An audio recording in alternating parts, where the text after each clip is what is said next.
नमस्कार बंधुरा आबारो चले एसेছি একটা রান্নার নতুন রেসিপি নিয়ে। আজকে বানাবো মুরগির স্কিনের চচ্চড়ি। তোমরা দেখতে থাকো কি কি লাগে। মুরগির স্কিন লাগবে, পা লাগবে, গিয়ে মেটে লাগবে, ডানা লাগবে আর পিছন লাগবে। তোমরা যে যেটা খেতে পারো সেরকম ভাবেই নিয়ে রান্নাটা করবে। রান্নাটা খুব সুস্বাদু হবে। তোমরা দেখতে থাকো রান্নাটা। মুরগির স্কিন রান্না করতে কি কি উপকরণ লাগবে দেখে নাও। পেঁয়াজ কুচি, টমেটো কুচি, টুকরো করে রাখা ছোট আলু, আদা রসুন বাটা, গোটা গরম মশলা, চিকেন কারি মশলা, ধনেপাতা। চলো রান্নাটা শুরু করা যাক। প্রথমে গ্যাসটা জ্বালিয়ে নেব। আজকে সর্ষের তেলে রান্না করব। সর্ষের তেলটা দিয়ে দিয়েছি। আলুগুলোকে ভেজে নেব। তোমরা পারলে যদি না খেতে চাও আলু শুধুই করতে পারো। আমি আলু দিয়েছি। তেলটা গরম হয়ে গেছে, এবার আমরা আলুগুলোকে দিয়ে দেব।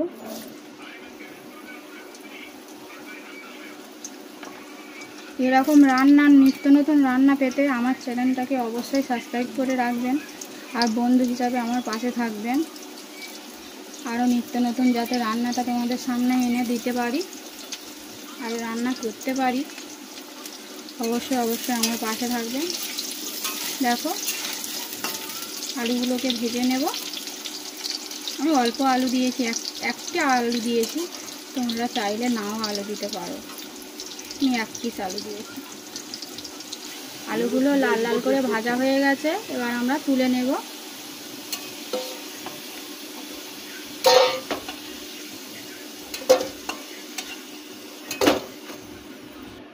ওই আলু ভাজার তেলেতে আমরা দারচিনি, এলাচ আর লবঙ্গ দিয়ে দেব।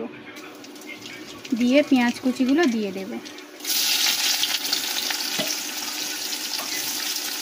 পরিমাণ মতন পেঁয়াজ দিতে হবে।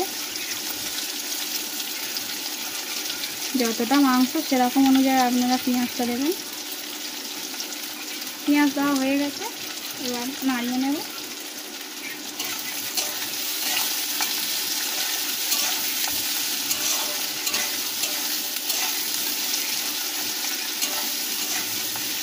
পেঁয়াজটাকে ভেজে নেব।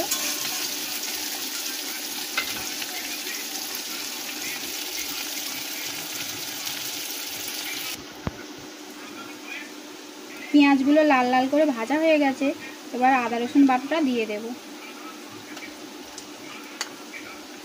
আমাদের যেহেতু স্কিনটা আছে ওই জন্য আমরা অল্প তেলে রান্না করার কারণ স্কিন থেকে তেলটা বেরাবে,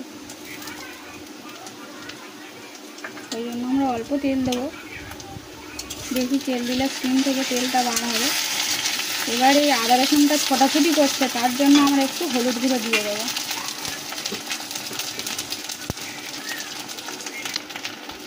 যাতে না ছোটাছুটিটা করে। তো গ্যাসটা আস্তে করে দেবো। দিয়ে আদা রসুন ভালো করে ভেজে নেব।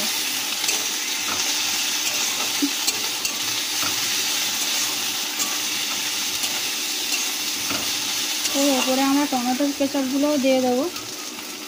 টমেটো কুচি দিলেই দিলাম। দেওয়া হয়ে গেছে, আবারও কষিয়ে নেব।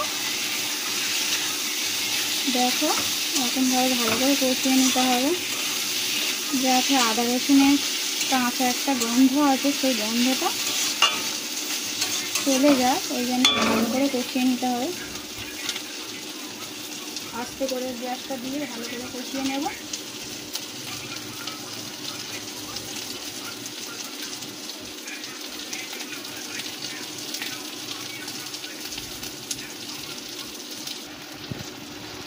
আমাদের কষানো হয়ে গেছে আদা রসুনটা। এবার ওপর থেকে লবণ, যেহেতু আমাদের আগে হলুদ গুঁড়ো দেওয়া ছিল ওই জন্য এবার 1 চামচ হলুদ গুঁড়ো দিয়ে দেবো। যে যেমন ঝাল খেতে চাও তেমন ঝালের গুঁড়ো দিয়ে দেবে।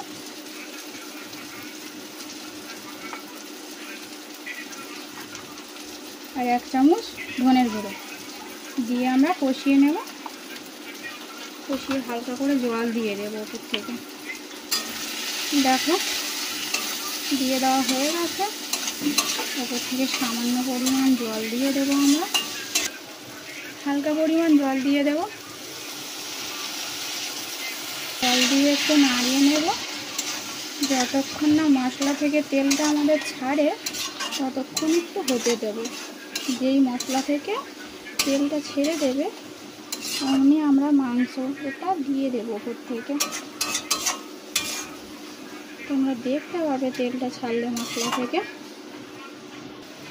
দেখো বন্ধুরা, মশলা থেকে কি সুন্দর তেল ছেড়ে দিয়েছে। এবার আমরা মাংসটা দিয়ে দেব। মাংসটা দিয়ে দিলাম। মাংসটা দেওয়া হয়ে গেছে, এবার আমরা নাড়িয়ে নেব।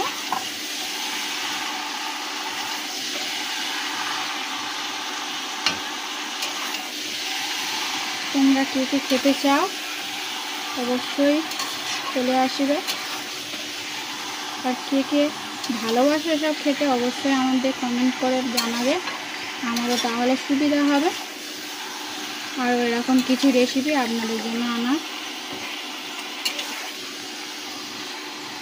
দেখো আস্তে আস্তে আমি কষাবো, এবার ভালো করে কষিয়ে নেব। কিছুক্ষণ কষানোর পরে আমরা সানরাইজ চিকেন কারি মশলা একটু ইউজ করব, কারণ এটা দিলে স্বাদ খুব সুন্দর হবে। এটা কষানোর সময়ই দিতে হবে, আন্দাজ মতন দিবে।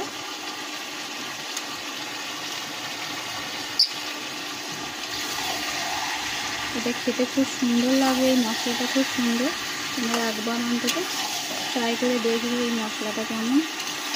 এটা সানরাইজ চিকেন কারি মশলা দিয়ে আমরা কষিয়ে নেব আবারও। দেখো বন্ধুরা, তেল দিইনি কিন্তু তেল প্রচণ্ড বার হয়েছে। আমরা এই তেলেতে রান্না হয়ে বেশি হয়ে যাবে। দেখো বন্ধুরা কতটা তেল বেরিয়েছে, ওই জন্য বলছিলাম যে অল্প তেলে রান্না করবো। তো দেখো বন্ধুরা কি সুন্দর তেল বেরিয়ে গেছে। কষানোটা অনেকটাই হয়ে গেছে। দেখো সেন্টও খুব বার হচ্ছে। ওপর থেকে এবার আমরা ধনে কুচিগুলো দিয়ে দেবো। ধনে পাতা যেটা কুচনো করে রেখে দিয়েছি এটা এবার দিয়ে দেবো।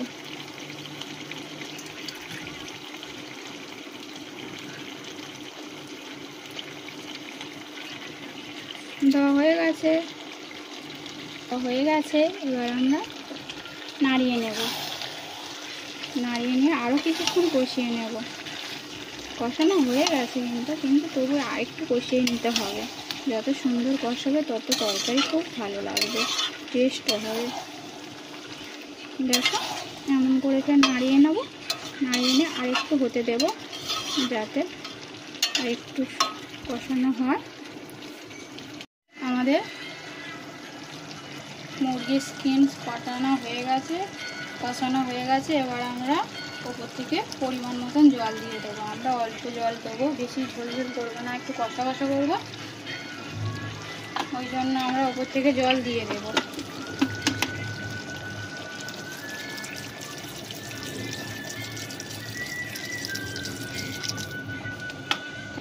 ওপর থেকে ভেজে রাখা আলুগুলো দিয়ে দেবো। কারণ অল্প জল দিলাম, এটা আমরা তো ঝাল ঝাল করবো, ওই জন্য আমরা অল্প পরিমাণ জল দিলাম। আর এমনি সবগুলো ভালো করে এমনভাবে কষিয়েছি সব কিছু ভালোই সিদ্ধ হয়ে গেছে, ওই জন্য আমরা অল্প পরিমাণ জল দিয়েছি। তোমরা চাইলে গরম জলও ইউজ করতে পারো, গরম জল ইউজ করলে আরও কম দেবে, কারণ এগুলো কষাতে কষাতে সিদ্ধ হয়ে যায় তো, ওই জন্য। এবার আমরা ঢাকাটা দিয়ে দেব। দেখো বন্ধুরা, এবার আমরা এরকম জল দিয়েছি, এবার আমরা ঢাকাটা দিয়ে দেব। দিয়ে 10-15 মিনিট রেখে আমরা নামিয়ে নেব। আমরা ঢাকাটা খুলে দেখব। দেখো বন্ধুরা, আমাদের কষাটা হয়ে গেছে আর কি সুন্দর কালার এসেছে দেখো। এবার ওপর থেকে আমরা গরম মশলা দিয়ে দেব। দেখো কি সুন্দর কালার এসেছে আর খুব সুন্দর গন্ধও ছাড়ছে। গরম মশলা দেওয়া হয়ে গেছে, এবার আমরা একটু হালকা করে নাড়িয়ে নেব। দেখো আর সব কিছু সিদ্ধ হয়ে গেছে খুব সুন্দর। খুব সুন্দরভাবে কষানো হয়ে গেছিলো, তো ওই জন্য সিদ্ধও খুব সুন্দরভাবে হয়ে গেছে। আমাদের রান্নাটা রেডি হয়ে গেছে। এবার আমরা নামিয়ে নেব, তরকারিটা নামিয়ে নেব।